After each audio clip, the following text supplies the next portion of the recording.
Welcome to BRK news. So జనరల్గా మనకి అనారోగ్య సమస్యలు వస్తున్నాయంటే మన ఆహార నియమాలు పాటించకపోవడం వల్లే అని చెప్తూ ఉంటారు. అయితే ఆరోగ్యం సరిగ్గా ఉండాలంటే మిల్లెట్స్ని మన ఆహారంలో భాగంగా చేసుకోవాలి. అయితే మిల్లెట్స్ అనేవి అసలు ఏంటి, ఎన్ని రకాలు ఉన్నాయి, సో ఏ విధంగా దాన్ని తీసుకోవాల్సి ఉంటుంది, ఆరోగ్య లాభాలు ఏంటి, పూర్తి వివరాలు తెలుసుకుందాం. ప్రస్తుతం మనతో పాటు ఉన్నారు Pragati Sudhama chairman and managing director doctor GBK Rao గారు. డాక్టర్ గారు నమస్తే.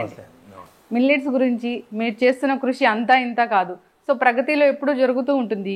సో అమృతాహారం ఇలాగా దాంట్లో అన్ని మిల్లెట్స్తో చేసిన ఆహార పదార్థాలే ఉంటాయి. అసలు మిల్లెట్స్ అంటే ఏంటి, ఎన్ని రకాలు ఉన్నాయి, ఆహారంలో ఎందుకు భాగం చేసుకోవాలి? ఆరోగ్యమే మహాభాగ్యం. ఆరోగ్యానికి మిల్లెట్స్ అనేది పూర్వకాలం నుంచి వాడుకలో ఉండవి. ఈ మధ్యలోనే ఈ కెనాల్స్, ఈ సాగర్ డ్యామ్ అని ఇవన్నీ వచ్చినాక వాటర్తో వరి పెరిగింది.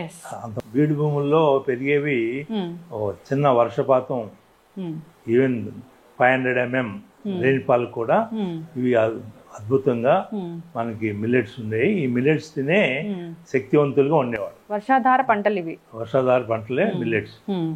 దీనికి పోషక విలువలు ఎక్కువగా ఉంటాయి. కారణం ఏంటంటే పీచు పదార్థం బాగా ఉంటుంది. ఈ గ్లూకోజ్ అనేది మనకి ఎంత కావాలనేది 6 యూనిట్స్ ఉంటే దీంట్లో కరెక్ట్గా 6 యూనిట్సే ఉంటుంది. అదే మీరు రైస్లో 9 యూనిట్స్ ఉంటుంది. 3 times తీసుకుంటే 3 times 27 యూనిట్స్. మనకు కావాల్సింది ఓన్లీ 6. అందువలన ఒబేసిటీ రావడానికి, ఒబేసిటీతో అనేక రకాల అనారోగ్య సమస్యలు రావడం, ఈవెన్ భార్యాభర్తల మధ్య ఆ శృంగారత్వం కూడా పోతుంది. ఆరోగ్యవంతంగా ఎప్పుడు ఉంటారంటే మనిషి సప్తధాతువులు పుష్టిగా ఉంటేనే. సప్తధాతువుల్ని పుష్టిగా చేయగలిగేది ఈ సిరిధాన్యాలు. దీంట్లో పీచు పదార్థమే కాకుండా ఐరన్ కాంటెంట్, మనకి ఏదైతే పోషక పదార్థాలు కావాలో ఇవన్నీ సమృద్ధిగా దొరుకుతాయి. ఇవి స్లోగా మనకి రిలీజ్ అవుతుంది. ఏది ఈ గ్లూకోజ్ ఒకేసారి డంప్ చేయి. అందుకే షుగర్ ఉన్న వాళ్ళు ఖచ్చితంగా మిల్లెట్స్ తినాలని చెప్తారు. వాళ్ళు మిల్లెట్స్ తినటంతో 1-2 years చేస్తే అన్ని సమస్యలు పోతాయి. డయాబెటీస్ అనే కాకుండా ఆరోగ్య సమస్యలు అన్నీ పోతాయి.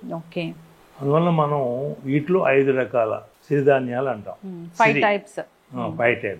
ఈ 5 typesలో మీకు ఓదలు, సామలు, అరికెలు, అండుకొర్రలు, కొర్రలు, ఈ 5 ఇంకా అనేక రకాల మిల్లెట్స్ ఉన్నాయి. కానీ ఈ 5 మనం కాదర్వల్లి గారు అని డాక్టర్ కాదర్వల్లి గారు ఈ అన్నిటినీ స్టడీ చేసి ఒక 5-6 సంవత్సరాలు వీటిలో ఒక 5 ఈ సిరిధాన్యాలు తప్పకుండా మనం రైస్ బదులు, వీటి బదులు, వీటంటే గోధుమల బదులు వీటిని తీసుకోవడం వలన మీ ఆరోగ్య సమస్యలన్నీ పోతాయి అనేది వారు తీసుకొచ్చినాక ఇది అందరిలోకి ఇప్పుడు ప్రచారం బాగా జరుగుతుంది. అందువల్ల వీటిని దేనికి దానికే వండుకోవాలి, కానీ ఇవన్నీ 5 కలిపి పిండి చేసుకుని తీసుకోవటం, 2 కలిపి తీసుకోవటం, ఏది తీసుకున్నా మార్నింగ్ ఇడ్లీ కానీ, చపాతీ కానీ, ఉప్మా కానీ, దోశ కానీ, మీరు అన్నంగా కానీ ఏది తీసుకున్నా ఒకే రకం 1 రోజు 2 రోజులు తీసుకుని మళ్ళా వేరే దాంట్లోకి వెళ్ళాలి. అంతేగాని మనం 5 కలిపేసి కొంతమంది పిండి చేసి ఏదో కలిపి ఈ మధ్య మల్టీ మిల్లెట్ అనే అది అసలు మంచిదే కాదు. దేనికి దానికే మీరు 1 రోజు విడిచి 1 రోజు మార్చండి, అయితే 2 రోజులుగా తీసుకోండి, 3 రోజులుగా మార్చుకుంటూ చేస్తేనే దీని ఫలితం బాగా ఉంటుంది. ఖచ్చితంగా డాక్టర్ గారు చాలా చక్కగా చెప్పారండి. సో మొదటిసారిగా ఒక మిల్లెట్ అది ఎలా ఉంటుంది స్ట్రక్చర్, అంటే ఊదల గురించి అది ఎలా ఉంటుంది, అసలు దీన్ని ఏ విధంగా వండుకోవాలి, దీన్ని తీసుకుంటే ఆరోగ్య లాభాలు అంటే ఏంటి? ఇది ఊదలు చూడటానికి ఇలా ఉంటాయి. బార్నియార్డ్ మిల్లెట్, దీని యొక్క ఉపయోగాలు ఇంత అంతా కాదు. దీంట్లో ఫైబర్ కాంటెంట్ దాన్ని బట్టే మీకు ఎక్కువగా ఊదలు అనేది మూత్రపిండాలకి బాగా మనకి కాలేయం, ఏదైతే కిడ్నీస్, లివర్ వీటికి అద్భుతంగా పనిచేస్తుంది. ఇవి ఎప్పుడైతే కిడ్నీస్ పనిచేయట్లేదో అప్పుడు అయిపోయింది, అనారోగ్యం స్టార్ట్ అయింది. కిడ్నీస్, లివరు, ఈ లివరు కొద్దిగా ఉన్నా కూడా తిరిగి మళ్ళా పూర్తిగా లివర్ బాగు చేయడానికి అవకాశం ఉంటుంది. దానికి ఈ మిల్లెట్స్ ఎప్పుడైతే స్టార్ట్ చేస్తారో ఈ మిల్లెట్స్తో పూర్తిగా అందులో ఊదలు అనేది ఈ లివర్ కిడ్నీకి బాగా ఉపయోగపడుతుంది. ఊదలతోని మనం రైస్ చేసుకుని తీసుకుంటాం. ఊదలు వీటిని మనం ఒక పొద్దున్నే తినాలంటే రాత్రి నానబెట్టుకోవాలి. పొద్దున్నే నానబెట్టింది రాత్రి అంటే 12 hours, 7-8 hours సరిపోతుంది. మనం 7-8 hours దాని బదులు మనం నైట్ దాన్ని నానబెట్టినా పొద్దున్నే వండుకోవచ్చు, పొద్దున్నే నానబెట్టేసి రాత్రి వండుకోవచ్చు. ఆ విధంగా వీటితో మీరు అన్ని రకాలు మనం ఏదైతే రైస్తో తీసుకుంటున్నామో వంట చేసుకుంటున్నామో ఆ విధంగా చేసుకోవచ్చు. అట్లాగే దీంట్లో అంబలి అనేది అద్భుతంగా ఉంటుంది.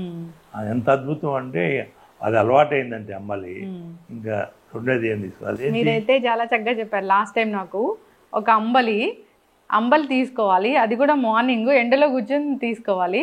అప్పుడు మనకి డి విటమిన్ వస్తుంది, ఈ అంబలి వల్ల ప్రోబయోటిక్స్ వస్తాయి. దాంట్లో లెమన్ తీసుకుంటే కనుక దాంట్లో మీకు కావాల్సిన లెమన్ పికిల్, చాలా చక్కగా చెప్పారు. మ్యాంగో పికిల్, ఆ టేస్టే వేరు. ఆ టేస్ట్ ఒకసారి అలవాటైతే అది లేకుండా మీరు అసలు ఉండరు. నీకు 3 పూట్ల అదే అంబలి తీసుకోవాలనిపిస్తుంది.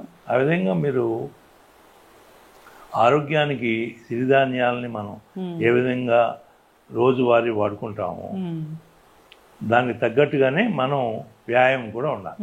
ఇవి వ్యాయామం లేకపోతే బాడీలో అన్ని నర్వ్ సిస్టమ్ దగ్గర నుంచి బ్రెయిన్ దగ్గర నుంచి సప్తధాతువులు పుష్టిగా రావు. సిరిధాన్యాలు తీసుకోవాలి, దాంతో పాటుగా వ్యాయామం చేయాలి. దాంతో నీరు ఎంత తీసుకోగలిగితే అంత మంచిది. మినిమం 1.2 లీటర్ మాత్రం రోజుకి తీసుకోవాలి. ఇంకెక్కువ తీసుకున్నా అనుకో 4-5 లీటర్లు ఇంకా మంచిది. మనం ఏ విధంగా స్నానం చేస్తే బాడీ చక్కగా ప్రశాంతంగా మనకి శుభ్రపడుతుందో మన బాడీలో ఉన్న లోపల ఉన్న అంగాలన్నీ కూడా శుభ్రంగా ఉండాలంటే వాటర్ చాలా ఇంపార్టెంట్. ఈ ఊదలు కిడ్నీ ఇష్యూస్, లివర్ ఇష్యూస్ ఉన్న వాళ్ళు తీసుకోవాలి. అంటే లివర్ సమస్య ఉంది అంటే ఖచ్చితంగా ఈ డయాబెటీస్ ఉన్నట్లే కదా. లివర్ కి ప్రాబ్లం వచ్చిందంటే అన్ని రకాల ప్రాబ్లం, కళ్ళగలుకులు, కామెర్లు ఇవన్నీ ఉన్నప్పుడు అవన్నీ పోగొట్టాలంటే వెంటనే ఈ వీటికి ఊదలు అనేది మనం ఈ ఊదలు అనేవి ఇవి కూడా ఆర్గానిక్, ఇన్ఆర్గానిక్ అలా ఉంటాయా? వీటిని మనం జనరల్ గా ఇవన్నీ ఊదలు మెట్ట పొలాల్లో ఎక్కడైతే వర్షాధారంతో పండిస్తారో అక్కడే ఉంటాయి. వర్షాధారంతో పండించే చోట ఇవి ఉండవు. ఏది ఈ కెమికల్ ఫెర్టిలైజర్స్, ఈ పెస్టిసైడ్స్ వాడరు. అందువల్ల మనం మరీ మూసీ రివర్లో పండిస్తే తప్ప బయట ఎక్కడైనా మనం సాధారణంగా ఇవి కొంతకాలానికి భూమిని కూడా శుద్ధి చేస్తుంది, సాయిల్ని కూడా మార్చేస్తుంది, దాంట్లో ఉన్న విష కూడా తీసేస్తుంది. ఇవి ఓదులు దాన్ని బార్నియార్డు అనే దానికి ఎంత అద్భుతమైన ఉపయోగాలు ఉన్నాయంటే బలహీనత, అందరికీ నాకు రక్త బలహీనత అని, లేకపోతే నాకు మైండ్ సరిగా లేదు, నాకు టైర్సమ్గా ఉన్నాను, కళ్ళు ఇదిగా ఉన్నాయి, ఇవన్నీ కూడా పూర్తిగా నివారించగలిగేది ఇది. ఊదల గురించి మనం చెప్పుకున్నా. అట్లాగే సామలు, అరికెలు. మీరు అరికెల గురించి చూస్తే ఎముకలు, దాంట్లో మజ్జ అనేది ఇవి సరిగా ఉంటేనే ఆరోగ్యవంతంగా ఉంటారు. ఈ ఎముకలు సమస్య ఉన్నవాళ్ళు ఏదో పోరస్ గా మనం అంటారే బ్రిటిల్ గా అయిపోయి ఊరికే కాస్త దెబ్బ తగిలిన ఎరిగిపోతున్నాయి బోన్లు, ఇవన్నీ ఉన్న వాళ్ళకి ఇవి అరికెలు చాలా ఉపయోగపడతాయి. అరికెలు కూడా మామూలు రైస్ లాగే వండుకుంటామా? అన్ని మామూలు రైస్ ఎలా వండుకుంటామో అలానే వండుకోవచ్చు. రైస్ తో ఎలాంటి మనం స్నాక్స్ అలాంటివి కూడా చేసుకొని తీసుకోవచ్చు. అన్ని రకాలు, మనం ఇడ్లీ, వడ, దోశ, మనం ఉప్మా, మనం రైస్ తో ఏం తీసుకుంటాం అన్ని రకాలుగా తీసుకోవచ్చు. దాంట్లో దీంట్లో పీచు పదార్థం ఎక్కువ ఉండటం అనేది చాలా మనకి 2 రకాల పీచు పదార్థాలు. ఒకటేమో కరిగే పీచు పదార్థం, ఒకటేమో కరగని పీచు పదార్థం. కరిగే పీచు పదార్థం మనకి ఈ బాడీలో ఉన్న ఆర్గాన్స్ అన్నిటినీ చక్కగా వాటిలో రక్తశుద్ధిని చేస్తుంది. కరగని పీచు పదార్థం మీకు ఏదైతే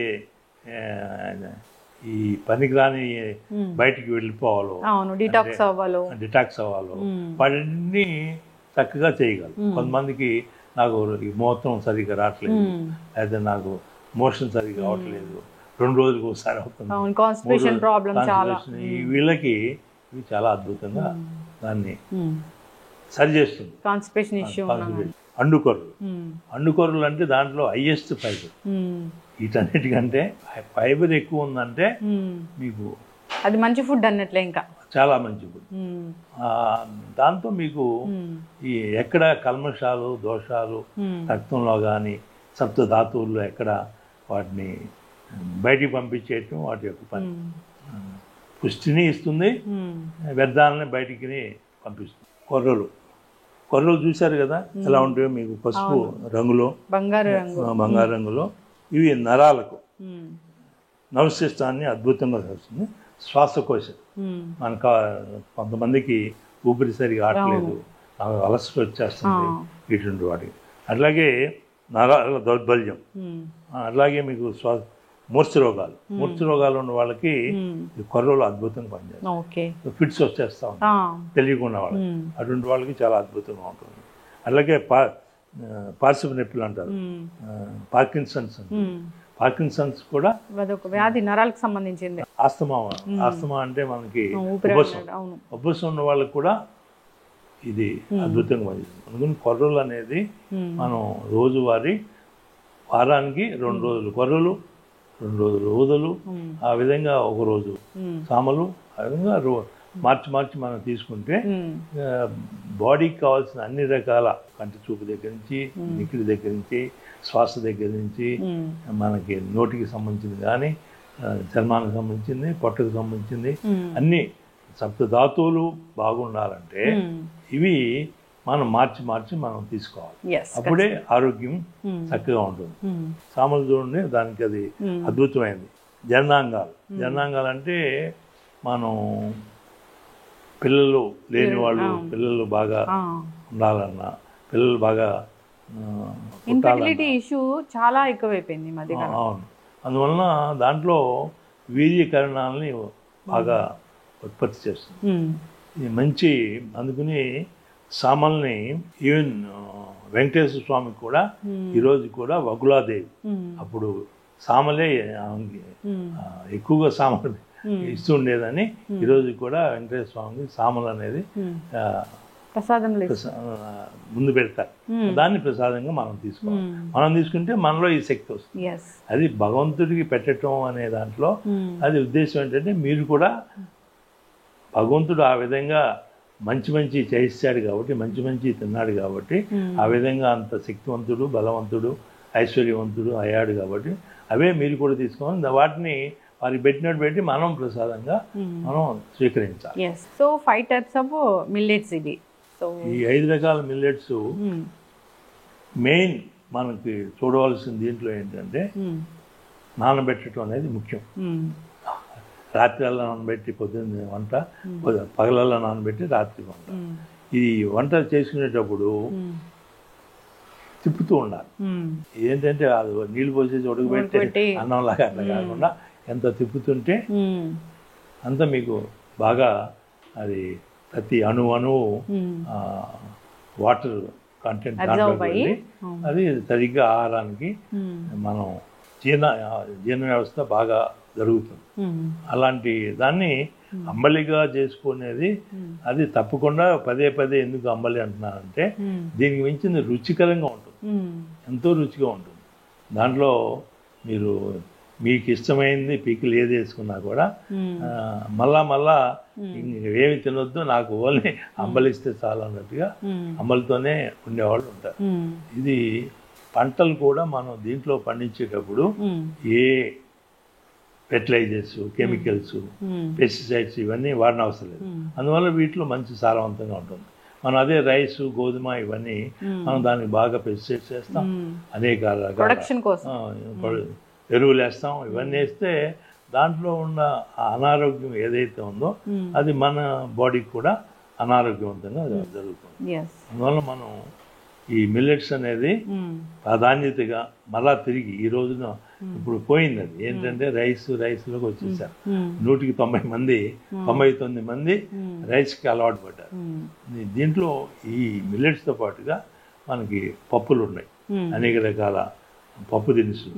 అవి కూడా మనం ఈ పెసరపప్పు, అన్ని రకాల ఏదైతే కూరలు చేసుకోవటానికి కందిపప్పు, ఇవన్నీ కూడా అద్భుతమైనది. అందుకని మనం వడ అంటే మనం గారెలు తీసుకున్న వాళ్ళు శక్తివంతంగా ఉంటారు. అది అరుగుదల కూడా మనకి బాగా చేస్తుంది. కాయ కష్టం చేసేవాళ్ళు ఆ రోజుల్లో నాకు తెలిసిన వాళ్ళు 25 గారెలు తినేవాళ్ళు. ఈరోజు ఒక గారె తినేదానికి అమ్మో అయ్యో అంటున్నారు. ఆ విధమైన శక్తివంతంగా తీసుకురావడానికి సిరిధాన్యాలు చాలా అద్భుతమైనవి, ఆరోగ్యవంతమైనవి. ప్రొడక్షన్ మనం రాబోయే పిల్లలు కూడా వాళ్ళు పుష్టిగా వాళ్ళ యొక్క అన్ని అంగాలు అంగదోషం లేకుండా వస్తారు. లేకపోతే ఒక 5 ఏళ్ళు బదులు 6 ఏళ్ళు 7 ఏళ్ళు, ముక్కు స్ప్లిట్, పెదాల స్ప్లిట్, చెవులు వంక, అన్ని రకాల అంగదోషాలతో పుడుతున్నారంటే సరైన పోషక పదార్థాలు భార్యాభర్త తీసుకోలేదని. అందువల్ల మనం కొంతమంది తెలివి లేకుండా పుడతారు. వాళ్ళకేం తెలియదు. 20 సంవత్సరాలు వచ్చినా కూడా పసిపిల్లల్లాగానే వాళ్ళు ఉంటారు. మానసిక అది తెలియదు. వాళ్ళు పిల్లలాగా ఉంటారు. దానికి కారణం ఏంటంటే మన పోషక పదార్థాలు మనం సరిగ్గా ఇవ్వలేదు, తీసుకోలేదు. అందువల్ల మనం రాబోయే జనరేషన్స్ కూడా మంచిగా ఉండాలి, ధైర్యవంతులుగా, సాహసవంతులుగా ఉండడానికి శక్తివంతంగా ఉంటేనే కదా. ఆ శక్తి రావాలంటే ఈ మిల్లెట్స్ అనేది చాలా ముఖ్యమైనది. చేస్తున్న అది కృషి అంతా ఇంత కాదు. ఇవి మరి పండించటంలో మనం నీళ్లు ఉన్నాయి, వరి పండిద్దాం, గోధుమలు పండిద్దాం అనేది పూర్తిగా అది మళ్ళా తిరిగి నీళ్లు ఉన్నా కూడా కొద్ది నీళ్ళతోనే మనం వాటర్ అనేది రిసోర్స్. ప్రపంచంలో వాటర్ లేకపోతే ఆ ప్లానెట్ లేదు. వాటర్ ఉంటేనే. వాటర్ ఉండాలంటే మనం ఈ విధమైన మిల్లెట్స్ వాడుకోవడం వలన తక్కువ వాటర్తోనే మనం మిల్లెట్స్, తక్కువ వాటర్ అంటే ఓన్లీ రెయిన్ఫాల్తోనే సరిపోతుంది. వేరే మనం వాడే వాటరు ఒక్కొక్క కేజీకి 20,000 లీటర్స్, మనం 10 to 20,000 లీటర్స్ మనం వాడుతున్నాం ఒక కేజీ రైస్ పండించాలంటే. దీనికి అలా అంత వాటర్ మనం సేవ్ చేయగలిగితే మన రాబోయే జనరేషన్స్ మనని తిట్టుకోరు. ఎందుకంటే మీరు ఉన్న వనరులన్నీ వాడేసుకున్నారు, మేము వచ్చేదానికి మా నీటి కొరత, మాకు భూమిలో అంత సారవంతం లేదు, మాకు అనేక రకాల జబ్బులు రావడానికి కారణం మీ తరం చేసింది. ఇన్ని తరాలుగా భూమిని సంరక్షించింది మీ యొక్క తరం. ఈ తరమే మమ్మల్ని ఏదో మీరు ఎరువులని, ఈ క్రిమికీటకాలకి పెస్టిసైడ్స్ అని ఇవన్నీ తీసుకొచ్చి భూమికి భూ కాలుష్యం చేశారు, జల కాలుష్యం చేశారు, వాయు కాలుష్యం చేశారు. అన్ని రకాల కాలుష్యాలు మీరు తీసుకొచ్చింది ఈ జనరేషను. మనమే మళ్ళా తిరిగి ఈ మార్పు తీసుకురాకపోతే నెక్స్ట్ జనరేషన్ మనం క్షమించదు. ఖచ్చితంగా సార్, పెద్దవాళ్ళు చాలా చక్కటి మాట చెప్పారు. అందరూ కూడా దీన్ని ఆచరించాలని కోరుకున్నాము. ఆరోగ్యవంతంగా ఉండడం అనేది ఒక గొప్ప వరము. సో ఆరోగ్యం కోసము మన ఆహార నియమాలు ఖచ్చితంగా పాటించాల్సిందే. మీరు చెప్పిన విధంగా రైస్, వీట్ ఇలాంటివి కాకుండా ఈ మిల్లెట్స్ తీసుకోవాలి. మిల్లెట్స్ని క్యాన్సర్ పేషెంట్స్ కూడా మిల్లెట్స్ ఇవ్వాలని చెప్తూ ఉంటారు. క్యాన్సర్ కాదు, ప్రతి ఒక్కరూ తీసుకోవాల్సింది. జబ్బును పడిన వాళ్ళు ఈ మిల్లెట్స్ తీసుకోవటం వలన 1.5 year లోపల తిరిగి మళ్ళా మామూలు ఆరోగ్యవంతులుగా అవుతారు. మొదటి నుంచే మనం తీసుకుంటున్నాం అనుకోండి, జబ్బులు బాగానే పడము. ఆ జబ్బులు బాధ పడటమే కాకుండా ఒక శక్తివంతంగా, ఒక యవ్వనం, ఆ గ్లో కూడా దీనివల్ల మీకు, లేకపోతే నీరసంగా ఏదో ఎందుకు బతుకుతున్నాం అనే దాంట్లో చాలామంది ఏదో గడిపేస్తున్నారు. అవును. అదే మన యాక్టివ్ లైఫ్ ఉండాలి. యాక్టివ్ లైఫ్ ఉండాలంటే శక్తివంతంగా ఉండాలి. శక్తివంతంగా ఉండాలంటే శక్తివంతమైన ఆహారం తీసుకోవాలి. ఎస్, అది మిల్లెట్స్. ఖచ్చితంగా సార్. దీన్ని వండుకునే విధానం కూడా చాలా మందికి తెలియట్లేదు. చాలా సోక్ చేసి దాన్ని ఒక పద్ధతి ప్రకారంగా దీన్ని కుక్ చేయాల్సి ఉంటుంది. 1 నైట్ సోక్ చేసింది పొద్దున్నే వండుకోవాలి. ఎస్, డే టైం అంతా సోక్ చేసింది రాత్రి వండుకోవాలి. ఇది సింపుల్. దాన్ని వంట చేసేటప్పుడు ఇది నీళ్ళలో వేసినాక ఇది శుద్ధగా అవ్వకుండా కాస్త మధ్య మధ్యలో గడితో తిప్పుతూ మనం చేసామంటే అది చాలా టేస్టీగా వస్తుంది. లేకపోతే ఉండలుగా అదొక రకమైన. నెక్స్ట్ నాకైతే రెసిపీస్ చూపించాలి. మనం లాస్ట్ టైం చేసిన చాలా రకాల రెసిపీస్ అనేవి మనం చూపించాము. సో అది ఈ సిరీస్ అనేది కంటిన్యూ చేద్దాం సార్. మా కోసం మీ విలువైన టైం కేటాయించినందుకు, ఇంత విలువైన సమాచారం చెప్పారు. అందరూ కూడా దీన్ని పాటించాలని కోరుకున్నాం. ధన్యవాదాలు sir. Thank you so much.